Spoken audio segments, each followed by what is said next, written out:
왜 그러는 거예요? 한국에 가겠다는데 뭐가 문제예요? 더 막으시면 가족이고 뭐고 다 끊을 거예요. 프랑스 한 가정집, 딸만 셋인 집 막내가 집이 떠나가라 소리치고 있습니다. 한국을 보내주지 않으면 가족의 연을 끊겠다는 막내의 눈에는 눈물이 흐르고 있습니다. 막내를 향해 다가가는 아버지의 앞을 가로막는 언니들도 막내 편으로 보이는데요. 부모님은 어떤 대답을 하셨을까요? 들어보시죠. 저는 프랑스에서 태어나고 자란 22살의 마리입니다. 제 가족은 흔히 말하는 예술가 집안이에요. 아버지는 세계적으로 유명한 클래식 작곡가이고 어머니는 무대에서 수백 번의 커튼콜을 받아본 발레리나입니다. 두 언니 역시 대단한 사람이에요. 첫째 언니는 피아니스트로 유명하고 둘째 언니는 화가로 전시회에서 수많은 상을 받은 예술계의 스타예요. 그래서인지 저는 어릴 때부터 자연스럽게 예술의 세계에 발을 들이게 됐어요. 피아노 건반을 처음 눌러본 게 5살 때였고 아버지의 작곡실에서 클래식 악보를 읽기 시작한 것도 그 즈음이었습니다.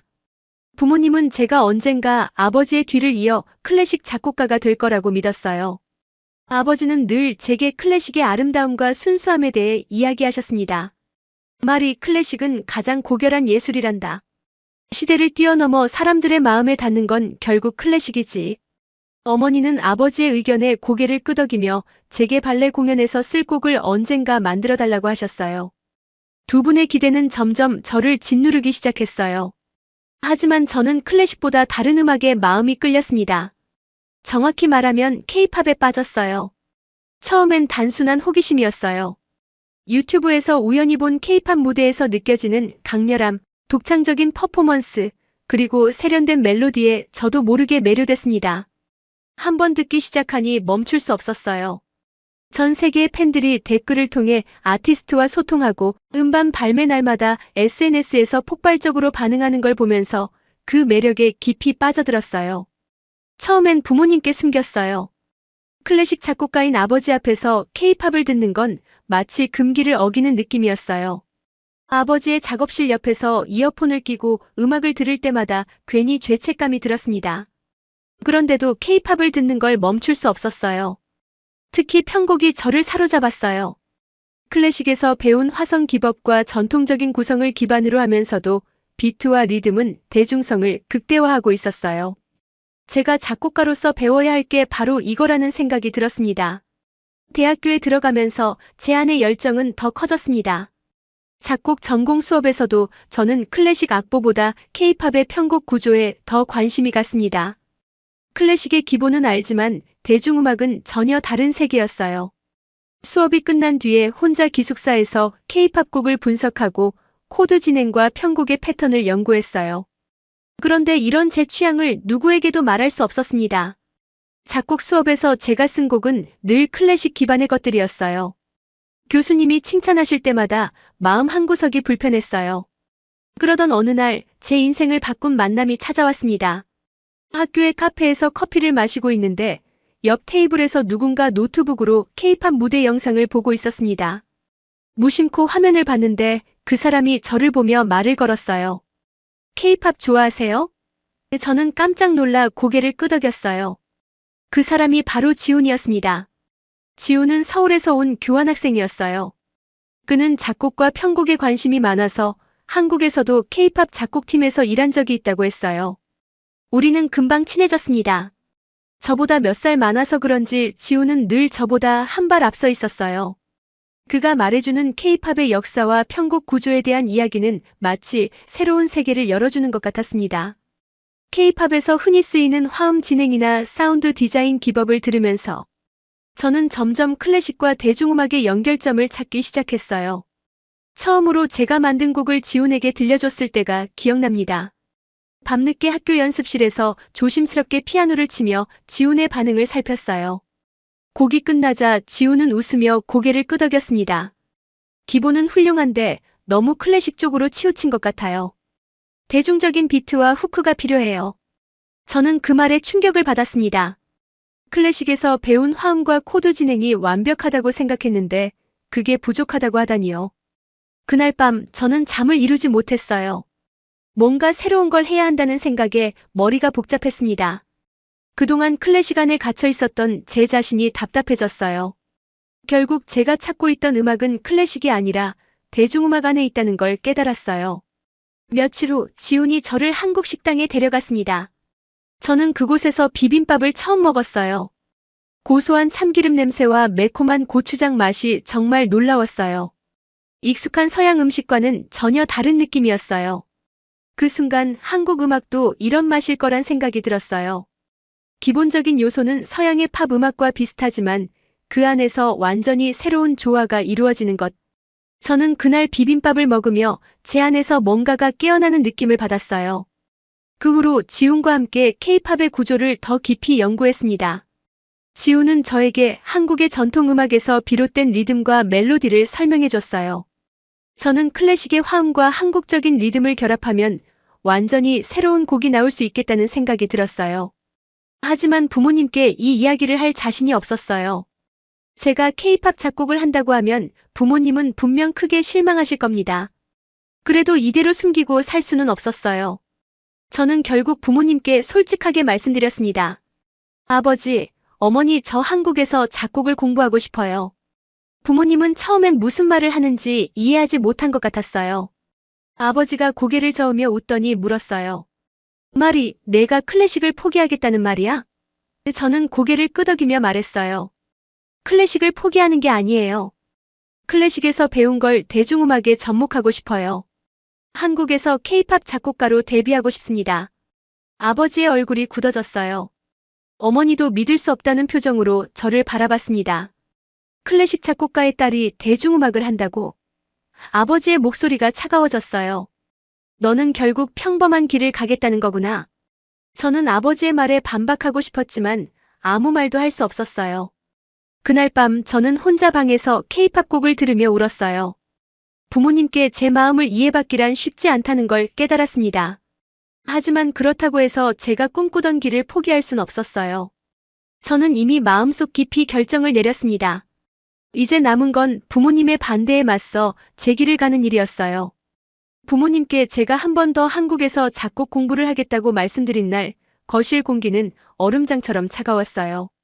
아버지는 말없이 소파에 앉아 고개를 숙이셨고, 어머니는 믿을 수 없다는 얼굴로 저를 바라봤습니다. 숨이 턱 막혔어요. 제가 무슨 큰 죄라도 지은 것처럼 온몸이 경직됐습니다. 하지만 저는 틀리지 않았어요. K-팝은 단순히 유행하는 대중음악이 아니라 제가 평생 찾고 있던 음악이었어요. 아버지가 천천히 고개를 들더니 깊은 숨을 쉬었어요. 말이 내가 클래식 작곡가의 딸이라는 걸 잊었니? 저는 아무 대답도 하지 못했어요. 클래식이 너의 뿌리야. 그런데 그걸 버리고 대중음악이라니 그건 너답지 않아. 아버지의 목소리는 차가웠습니다. 어머니는 곁에서 덧붙이셨어요. 내가 클래식을 배울 때 얼마나 많은 사람들이 너를 기대했는지 알아? 우리 가족의 이름을 생각해야 하지 않겠니? 저는 그 말을 듣는 순간 화가 치밀었어요. 제가 음악을 하는 이유가 가족의 명성을 위해서가 아니라는 걸 부모님은 끝내 이해하지 못하시는 것 같았어요. 결국 저는 방으로 들어가 문을 세게 닫았어요. 베개에 얼굴을 묻고 한참을 울었어요. 부모님이 제 꿈을 이해해 주시길 바라는 게 너무 큰 욕심이었을까요? 저는 클래식을 포기하는 게 아니라 클래식에서 배운 걸 새로운 음악에 녹이겠다는 생각이었어요. 그런데 부모님께는 그게 그냥 대중음악이라는 한마디로 치부되는 게 너무 속상했어요. 그날 밤 첫째 언니 소피아가 조용히 방에 들어왔어요. 언니는 침대 옆에 앉더니 제 머리를 쓰다듬었어요. 소피아는 언제나 침착하고 이성적인 사람이었어요. 제가 어릴 때 넘어져서 울면 늘 조용히 안아주며 다독여줬어요. 말이 내가 정말 K-팝 작곡가가 되고 싶어. 저는 대답 대신 고개만 끄덕였어요. 그러자 언니는 잠시 생각하더니 이렇게 말했어요. 진정한 예술은 자신의 목소리를 찾는 거야. 클래식에 갇혀있다고 느낀다면 그 틀을 깨고 나와야 해. 언니의 말에 저는 눈물이 터졌어요. 소피아는 제 마음을 정확히 알고 있었어요. 제가 지금 느끼는 답답함을 정확히 이해하고 있었어요. 소피아가 나간 뒤 둘째 언니 레베카가 들어왔어요. 레베카는 소피아와 달리 직설적인 사람이었어요. 언니는 저를 보자마자 이렇게 말했어요. 말이 내가 클래식 작곡에 관심이 없다는 거 사실 우리는 다 알고 있었어. 내가 케이팝 듣는 거, 부모님 몰래 곡 쓰는 거 다 알고 있었다고. 저는 깜짝 놀랐어요. 근데 왜 아무 말도 안 했어? 레베카는 웃으며 말했어요. 내가 먼저 솔직해지길 기다렸으니까. 언니는 저를 향해 미소를 지으며 덧붙였어요. 클래식은 내가 선택할 길이 아니었어. 내가 하고 싶은 게 진짜 음악이야. 저는 언니의 말에 마음이 따뜻해졌어요. 언니들은 제 편이 되어주겠다고 했어요. 부모님을 설득하겠다고도 했습니다. 저는 그 말을 듣고 한 줄기 희망을 봤어요. 하지만 다음 날 아버지는 더 단호해지셨어요. 저녁 식사 자리에서 아버지는 이렇게 말씀하셨어요. 너는 프랑스에서 클래식 작곡을 배울 거야. 그리고 마침내 나의 뒤를 잇게 될 거다. 그게 내가 태어난 이유야. 저는 아버지의 말에 숨이 막혔어요. 아버지, 제 인생이에요. 제가 선택할 수 있어요. 그러자 아버지는 냉정하게 대답하셨어요. 너는 선택의 여지가 없어. 저는 그 순간 깨달았어요. 부모님이 저를 이해해 주시지 않을 거라는 걸요. 저는 결국 부모님 몰래 한국에 가기로 결심했어요. 소피아와 레베카는 제 결정을 지지해 주었고 몰래 항공권을 예약해 주기까지 했습니다. 떠나는 날 공항에서 소피아가 제 손을 잡고 이렇게 말했어요. 마리, 너라면 잘할 수 있어. 내가 실패하더라도 내가 사랑하는 음악을 계속하길 바라. 레베카는 저를 꼭 안으며 이렇게 말했어요. 한국에서 데뷔하면 꼭 알려줘. 내 팬이 되어줄 테니까. 서울에 도착했을 때 저는 두려움 반 설렘 반이었어요. 한국어는 기본적인 인사 정도만 할 줄 알았고 문화도 낯설었어요. 하지만 지훈이 공항에서 저를 기다리고 있었어요. 지훈은 제가 힘들어할까봐 기숙사와 학원을 모두 알아봐줬고 덕분에 저는 빠르게 정착할 수 있었습니다. 서울에 있는 유명한 작곡 아카데미에 등록한 첫날, 저는 자신만만했어요. 클래식을 배웠고 화성학은 누구보다 잘 알았으니까요. 그런데 첫 과제에서 저는 완전히 무너졌어요. 트레이너가 제 곡을 듣더니 이렇게 말했어요. 너무 클래식해. 요즘 케이팝은 이런 구조 안 써. 너무 고전적이야. 저는 당황했어요.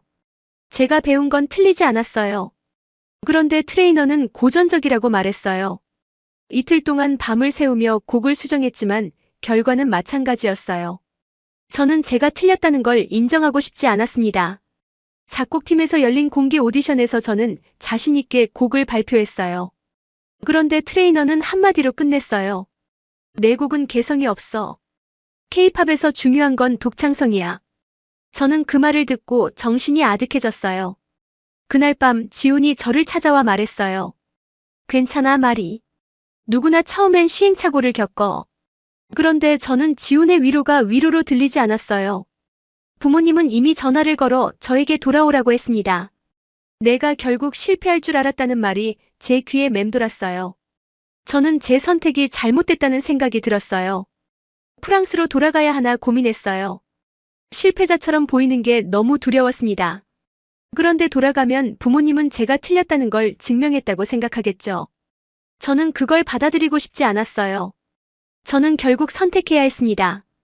실패를 받아들이고 다시 도전할지 아니면 프랑스로 돌아가 부모님의 기대에 맞출지요. 제 마음은 복잡했고 머리는 무거웠어요. 하지만 저는 포기하고 싶지 않았습니다. 제 인생에서 처음으로 제가 원하는 길을 찾았어요. 실패해도 괜찮아요. 저는 다시 시작할 거예요. 다음 날 아침 저는 다시 작곡실로 갔습니다. 제 음악은 여전히 부족했지만 저는 포기하지 않을 거예요. 제 인생이니까요. 오디션에서 떨어진 뒤 저는 며칠 동안 방에서 거의 나오지 않았어요. 불 꺼진 방 안에서 침대에 누워 천장을 바라보며 계속 생각했어요. 내가 틀렸던 걸까? K-팝 작곡은 나에게 맞지 않는 걸까? 내가 한국에서 겪었던 모든 일이 머릿속에서 빠르게 스쳐 지나갔습니다. 트레이너가 제 곡을 고전적이고 개성이 없다고 평가했던 순간이 계속 떠올랐어요. 클래식에서 배운 코드 진행, 화음 구성, 리듬 패턴이 다 잘못된 건 아니었어요. 그런데 K-팝에서는 그게 너무 촌스럽게 느껴졌던 거죠. 저는 클래식을 기반으로 K-팝의 새로운 시도를 하려 했는데 결과는 참담했어요. 결국 제가 잘하는 것도 아니고 새로 배우는 것도 제대로 하지 못하고 있었어요. 지우는 그때도 제 옆에 있었어요. 제가 방에 틀어박혀 있는 동안 매일 문자를 보내고 음식도 사다 놓고 갔습니다. 결국 하루는 지훈이 문 앞에서 저를 불렀어요. 말이 나와봐. 저는 처음엔 나오기 싫었어요. 지금 제 상태가 얼마나 엉망인지 보이기 싫었거든요. 그런데 지훈이 문을 두드리며 한마디 했어요. 그렇게 도망치고 싶어? 저는 순간 화가 나서 문을 열었어요. 지훈은 저를 보고 웃지도 않고 무표정하게 서 있었어요. 도망치는 거 아니에요. 제가 그렇게 말했더니 지훈이 고개를 저었어요. 아니야. 지금 도망치고 있는 거 맞아. 실패했다고 그냥 멈춰 있으면 아무것도 변하지 않아. 그 말에 저는 아무 말도 할 수 없었어요. 지훈은 저를 데리고 근처에 있는 작은 공원으로 갔어요. 밤하늘에 별이 떠 있는 걸 보면서 지훈은 조용히 말했어요. 말이 내가 가진 클래식 감각이 잘못된 게 아니야. 오히려 그게 너만의 강점이 될 수 있어. 너는 클래식의 화성 진행을 누구보다 잘 알고 있어. K-팝에서 그걸 살리면 완전히 새로운 스타일의 음악이 나올 수 있지 않을까? 그 순간 저는 깨달았어요. 내가 잘못한 건 K-팝에 클래식을 끼워 넣으려고 했다는 거였어요. 클래식에서 배운 걸 대중음악에 자연스럽게 녹여야 하는데 저는 클래식을 끼워 맞추게 했던 거였어요. 지훈은 그걸 정확히 짚어줬습니다. 지훈이 미소를 지으며 덧붙였어요. 내가 가진 걸 버리려고 하지 마. 오히려 그걸 살리면 새로운 게 나올 수 있어. 저는 그 말을 듣고 마음이 편안해졌어요. 잘못된 게 아니라 방법이 틀렸던 거였어요. 그렇다면 다시 시도할 수 있었어요. 그날부터 저는 다시 작곡을 시작했어요. 밤낮 없이 곡을 쓰고 피아노 앞에 앉아 악보를 수정했어요. K-팝에서 흔히 쓰는 코드 진행이나 리듬 패턴을 연구하면서 클래식에서 배운 화성 기법을 자연스럽게 녹이려고 했어요. 처음에는 잘 되지 않았지만 점점 감이 잡히기 시작했어요. 지훈이 저에게 K-팝에서 자주 쓰이는 리듬, 패턴과 후크 멜로디를 알려줬어요. 말이 K-팝은 후크가 정말 중요해. 멜로디를 한 번 들었을 때 바로 기억에 남아야 해. 저는 그 말을 듣고 몇 번이나 멜로디를 수정했어요.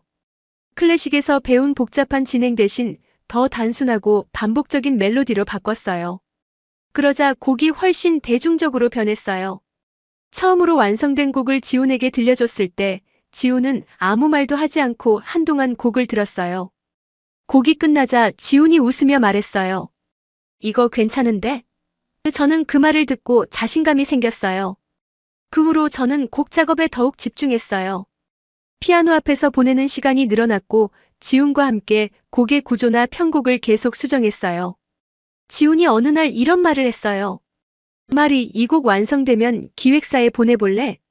저는 순간 겁이 났어요. 내 곡이 받아들여질까? 지훈은 고개를 끄덕이며 확신에 찬 얼굴로 말했어요. 괜찮아.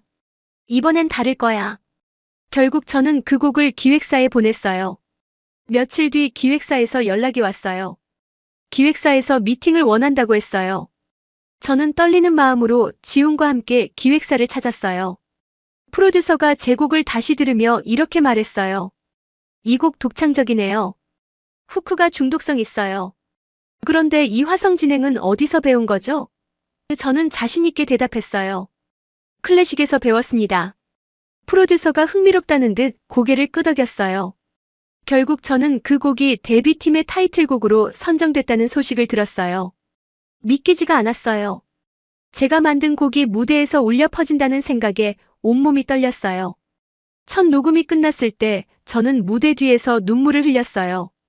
실패하고 다시 일어선 끝에 얻은 결과였어요.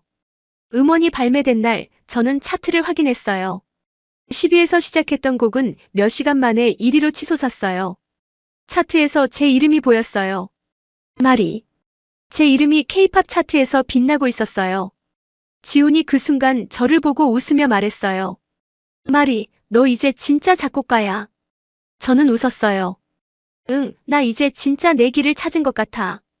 부모님께 그 소식을 전하진 않았어요. 하지만 언니들은 바로 연락을 했어요. 말이 대박이야. 내 곡 들었어. 진짜 최고야. 저는 언니들의 메시지를 보며 웃었어요. 레베카는 메시지 마지막에 이렇게 썼어요. 아버지가 이 소식 들으면 기절하시겠지? 저는 웃으며 답장을 보냈어요. 언젠가는 아버지도 인정하실 거야. 그날 밤 저는 침대에 누워 이어폰을 끼고 제곡을 들었어요. 무대에서 아이돌이 제곡을 부르는 모습이 눈앞에 그려졌어요. 저는 드디어 제가 원하는 음악을 만들고 있었어요. 클래식에서 배운 모든 것, K-팝에서 배운 감각이 모두 어우러진 새로운 음악이었어요. 제가 찾던 음악이 바로 이거였어요. 저는 이제 두렵지 않았어요. 실패가 두려운 게 아니라 시도하지 않는 게 두려웠어요. 저는 다시 도전할 거예요. 다음 곡은 더 나아질 거고 더 많은 사람들이 제 음악을 들어줄 거예요. 저는 제가 하고 싶은 걸 찾았어요. 이제 정말 작곡가가 된 기분이에요. 그런데 기쁨도 잠시, 저는 고민에 빠졌어요. 부모님께 이 소식을 알려야 하나 말아야 하나 고민됐어요. 성공한 제 모습을 보여주면 기뻐하실까, 아니면 여전히 반대하실까? 사실 부모님은 제가 K-팝 작곡을 시작한 이후로 단 한 번도 연락을 먼저 주신 적이 없었어요. 제가 먼저 연락해도 바쁘다는 이유로 짧게 통화만 했어요. 그래서 더 망설여졌어요. 그런데 그날 저녁 언니 레베카에게서 전화가 왔어요. 말이 엄마랑 아빠가 한국에 오신대. 저는 순간 귀를 의심했어요. 엄마랑 아빠가 한국에 온다고? 레베카는 웃으며 대답했어요. 그래, 아빠가 너 곡이 차트에서 1위 했다는 기사 보고 놀라셨나 봐. 엄마랑 같이 가겠다고 하셨어. 저는 놀라서 말이 나오지 않았어요. 아버지가 제 곡을 들었다는 사실만으로도 믿기지 않았는데 직접 한국에 오신다니요. 부모님이 도착한 날 저는 공항에 나갔어요. 비행기에서 내리는 부모님을 보고 심장이 터질 것 같았어요. 아버지는 여전히 정장 차림이었고 어머니는 단정한 옷차림의 작은 가방을 들고 계셨어요. 부모님이 저를 발견하자마자 어머니가 먼저 저를 끌어안았어요. 말이, 얼굴이 좋아졌구나. 저는 그 말에 울컥했어요. 어머니는 제 얼굴을 쓰다듬으며 내가 이렇게 밝아 보인 적이 없었어. 라고 하셨어요. 아버지는 저를 조용히 바라보셨어요. 표정은 여전히 무뚝뚝했지만 눈빛이 달라 보였어요. 저는 조심스럽게 물었어요. 아버지, 제 곡 들으셨어요? 아버지가 고개를 끄덕였어요. 들었다. 저는 숨을 죽이고 아버지의 반응을 기다렸어요. 아버지는 잠시 침묵하시더니 이렇게 말씀하셨어요. 클래식의 감각이 살아있으면서도 현대적이더군. 아버지가 제 곡을 인정하셨다는 게 믿기지 않았어요. 아버지는 한 걸음 다가오셔서 제 어깨를 가볍게 두드리셨어요. 내가 내 음악을 찾은 것 같구나. 저는 고개를 끄덕였어요. 어머니도 제 손을 꼭 잡으며 웃으셨어요.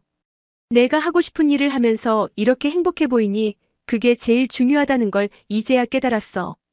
그날 저녁 저는 부모님을 서울의 작은 한식당에 모셨어요. 비빔밥과 갈비찜을 시켜서 같이 먹었는데 어머니가 비빔밥을 먹으며 놀라셨어요. 이게 생각보다 맛있네. 아버지도 갈비찜을 드시더니 고개를 끄덕였어요. 괜찮군. 저는 그 모습을 보며 웃었어요. 부모님이 이렇게 편안한 모습으로 저와 함께 있는 게 처음이었어요. 저는 부모님께 제가 작곡한 곡이 어떻게 만들어졌는지, K-팝의 작곡 과정이 어떤지 자세히 설명했어요. 아버지는 조용히 듣고 계셨지만 가끔씩 고개를 끄덕이며 흥미롭게 듣는 듯 했어요. 그럼 이 곡의 후크는 내가 직접 쓴 거야? 아버지가 물었을 때 저는 자랑스럽게 대답했어요. 네, 후크랑 리듬은 제가 직접 만든 거예요. 그런데 클래식에서 배운 화성 진행을 조금 섞었어요. 아버지가 놀란 듯 고개를 끄덕이셨어요. 그럼 너는 클래식을 버린 게 아니구나. 저는 미소를 지으며 대답했어요. 버린 게 아니에요. 클래식에서 배운 걸 대중음악에 녹인 거예요. 그래서 더 특별해진 거죠. 아버지가 가만히 저를 보시더니 드디어 웃으셨어요. 그렇다면 더 이상 반대할 이유가 없겠군. 그동안 부모님이 인정해주길 얼마나 바랐는지 모르실 거예요. 어머니는 제 손을 꼭 잡으며 내가 내 음악을 찾은 것 같아서 정말 기쁘다. 라고 하셨어요. 저는 그 말에 고개를 끄덕이며 대답했어요. 이제 시작이에요. 제가 진짜 하고 싶은 음악은 아직 더 많아요. 부모님은 제가 살고 있는 기숙사에도 들렀어요. 작은 방에 피아노와 작곡 장비가 놓여 있는 걸 보시고 아버지가 피아노에 손을 얹으셨어요. 아버지는 잠시 피아노 건반을 누르더니 저를 보셨어요. 기본기가 잘 잡혔군. 저는 피식 웃었어요. 아버지가 가르쳐 주셨으니까요. 부모님이 돌아가시는 날 저는 공항까지 배웅하러 갔어요. 아버지는 떠나기 전 마지막으로 제 손을 잡으며 말씀하셨어요. 마리, 내가 원하는 길을 걸어라. 그게 클래식이든 대중음악이든 내가 찾은 길이라면 우리는 응원할 거다. 저는 그 말을 듣고 눈물이 흘렀어요. 그동안 제가 바랐던 말이었어요. 아버지가 저를 인정해 주셨다는 게 믿기지 않았어요. 부모님이 떠난 뒤 저는 다시 작곡실로 향했어요. 그날 이후 저는 더 열심히 곡 작업에 몰두했어요. 두 번째 곡도 차트에서 성공했어요. 팬들이 제 이름을 기억하기 시작했고 기획사에서는 저에게 새 프로젝트를 맡기기 시작했어요. 저는 매일 피아노 앞에서 새로운 멜로디를 만들면서 행복했어요. 저는 이제 제가 누구인지 확실히 알게 되었어요. 저는 클래식 작곡가의 딸이 아니라 저만의 음악을 하는 사람이에요. 클래식에서 배운 모든 걸 제 음악에 자연스럽게 녹여내고 있었어요. 한국에서 제가 찾던 음악을 만났고 그 안에서 제 목소리를 찾았어요. 이제 저는 두렵지 않아요. 실패하더라도 다시 일어날 거예요. 부모님이 저를 인정해 주셨으니까요. 그리고 저는 제가 사랑하는 음악을 만들고 있으니까요. 제가 만든 길을 제가 걸어갈 거예요. 저는 이제 진짜 작곡가예요.